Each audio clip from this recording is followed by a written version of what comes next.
এই মহিলা নিশ্চয়ই ভুয়ো চিঠি দিয়ে নিজের রাজবাড়িতে ঢোকার সুযোগ খুঁজছিল। একদম বাজে কথা বলবেন না।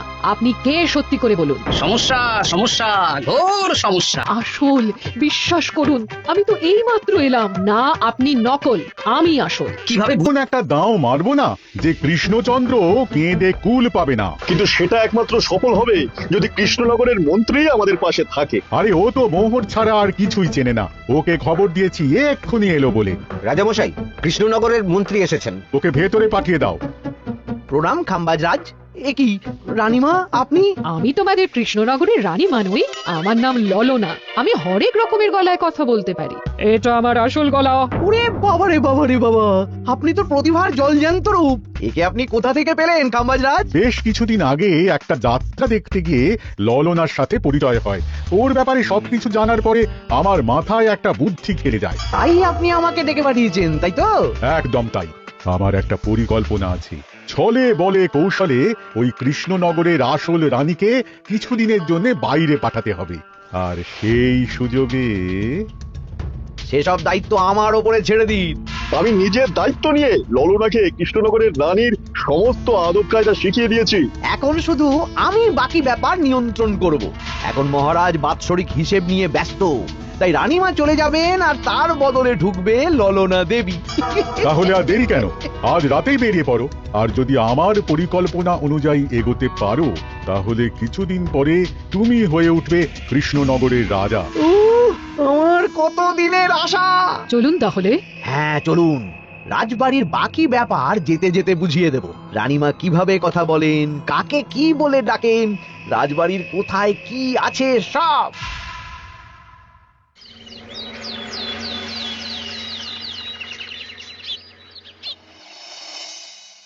কি গো গিন্নি, জ্বরটা নেমেছে? এই জ্বরটা কমেছে, কিন্তু শরীরটা খুব দুর্বল গো। তুমি পারলে ভাতটা রান্না করে রাজবাড়ি যাও।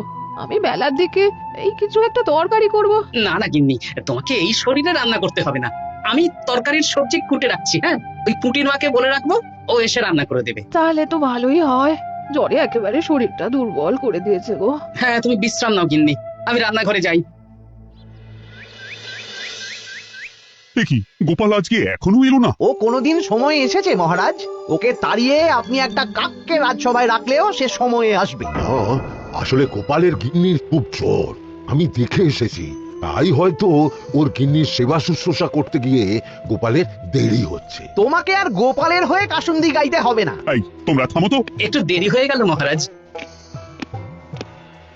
আসলে গিন্নির খুব জ্বর, তাই কিছুটা রান্না করে এলাম। আচ্ছা আচ্ছা আচ্ছা, তা এখন তোমার গিন্নির শরীর কেমন আছে? আগের থেকে ভালো আছে মহারাজ। জ্বরটা কমেছে, কিন্তু শরীর খুব দুর্বল।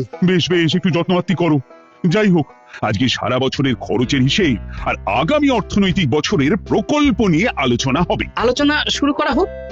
বিগত অর্থনৈতিক বছরে বিভিন্ন খাতে মোট খরচ হয়েছে 15,700 মোহর, আর বিভিন্ন কর বাবদ উপার্জন হয়েছে 22,000 মোহর। তাহলে তো মহারাজ ভালোই লাভ হয়েছে। এবার আমাদের দিকে একটু নয়ন মেলে তাকালেই হয়। সেসব তো দেখবই, কিন্তু তার আগে আমি মন্ত্রীর সাথে বিগত বছরের সব খরচ নিয়ে হিসেবে বসবো। হ্যাঁ, বেশিরভাগ দায়িত্ব তো মন্ত্রীমশাইয়ের কাঁধেই থাকে, তাই উনি কোনো হিসেবে জল দিয়েছেন কিনা সেটাও পরখ করে নেওয়া যাবে।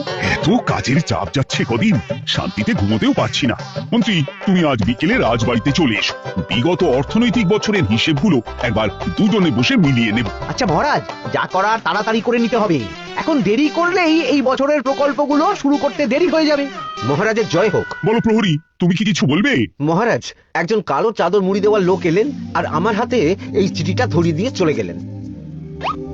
এই গরমে চাদর মুড়ি? অদ্ভুত লোকটা। কি রে বাবা? সর্বনাশ! কি হলো? তোমাদের রানীমার জ্যাঠামশাই খুব অসুস্থ, তাই পরিবারের সবার সাথে দেখা করতে চান। ও মা গো! আজ সভা এখানেই শেষ। এইবার শুরু হবে আসল খেলা। কি বলছেন মহারাজ? হ্যাঁ রানী। আমাকে এক্ষুনি জ্যাঠামশাইয়ের কাছে যাওয়ার বন্দোবস্ত করে দিন মহারাজ। কিন্তু রানী, তোমার জ্যাঠামশাইয়ের বাড়ি কৃষ্ণনগর থেকে ঘোড়ার গাড়িতে গেলেও তো 1.5 দিন সময় লেগে যাবে। এদিকে আমার এত কাজের চাপ। আপনি বরং কয়েকদিন পরে আসুন। আমাকে এক্ষুনি যেতে হবে মহারাজ। বেশ বেশ, আমি তোমার যাওয়ার ব্যবস্থা করছি। সাবধানে যেও রানী, আমি 2-3 দিনের মধ্যেই আসছি।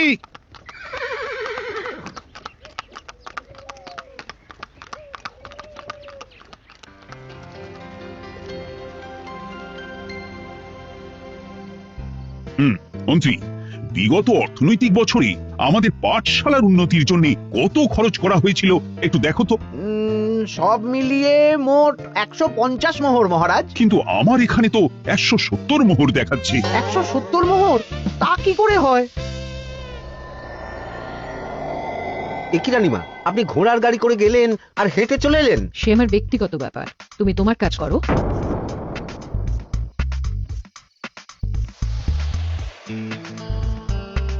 এ কি রানী, তুমি চলে এলে? আমার শরীরটা খুব একটা ভালো লাগছে না মহারাজ, পেটটা কামড়াচ্ছে, তাই সহিসকে বললাম ঘোড়ার গাড়ি নিয়ে জ্যাঠামশাইকে দেখে আসতে, আর আমি বাড়ি চলে এলাম। ও সহিস এসে খবর দেবে, তারপর আমি আর আপনি দুজনে একসাথে যাব।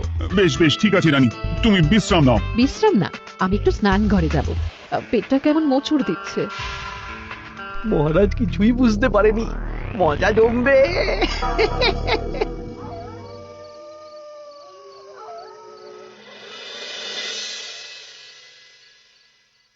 এ কি রানী, তুমি তোমার সব গয়না গাটি বের করছো কেন? আমার আর এই পুরনো নকশার গয়না পছন্দ নয় মহারাজ, ভাবছি কালকে সকালবেলা এই গয়নাগুলো শ্যাকরাকে দিয়ে শহুরে নকশায় নতুন গয়না বানাবো। কিন্তু এগুলো তো তোমার সবই পছন্দের গয়না। কিন্তু মহারাজ আমি ভেবে দেখলাম এই গয়নাগুলো সবই বড্ড ভারী গয়না, আমি শহুরে আধুনিক নকশার হালকা গয়না পরবো।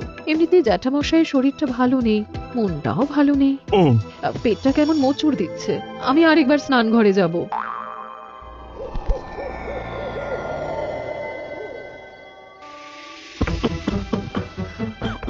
ওই তো মন্ত্রী মশাই এসেছে।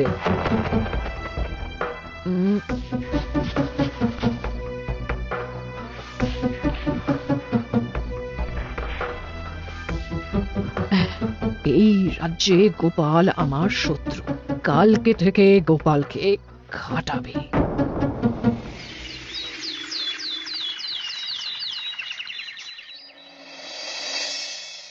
হায় হায় হায়, কি হলো রানী, সর্বনাশ। কি হলো? গতকাল রাতে আমার সমস্ত গয়না চুরি হয়ে গেছে। বলো কি প্রহরী? বলুন মহারাজ। গতকাল রাতে রানীর সব গয়না চুরি হয়ে গেছে, তুমি আরেকজনকে নিয়ে এক্ষুনি খোঁজ করা শুরু করো। যথাজ্ঞা মহারাজ। আমার সব গয়না চুরি হয়ে গেল, এবার আমি কি করব?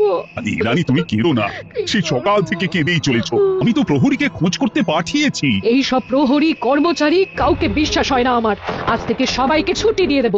কি বলছো তুমি? সবাইকে ছুটি দিয়ে দিলে রাজবাড়ির কাজ কে করবে? কেন? আমাদের সবচেয়ে বিশ্বাসযোগ্য সভাসদ গোপাল আজ থেকে রাজবাড়ির সব কাজ গোপাল করবে। কি বলছো? আপনি কি বলতে চাইছেন? গোপাল বিশ্বাসযোগ্য না? হ্যাঁ, গোপাল আমার সবচেয়ে প্রিয়, ওর চেয়ে বিশ্বাসযোগ্য আর কেউ নেই। কিন্তু কোনো কিন্তু না, বলবেন আপনার আদেশ। এক্ষুনি গোপালকে ডেকে পাঠান। যেমন তোমার ইচ্ছে। গোপাল, গতকাল রাতে রানীর সব গয়না চুরি হয়ে গেছে, তাও আবার ঘরের ভেতর থেকে। আমি চাই তোমার মতো বিশ্বাসযোগ্য লোকই রাজবাড়ির সমস্ত কাজ করুক। মানেটা ঠিক বুঝতে পারলাম না রানীমা। মানে আমি রাজবাড়ির বেশিরভাগ কর্মচারী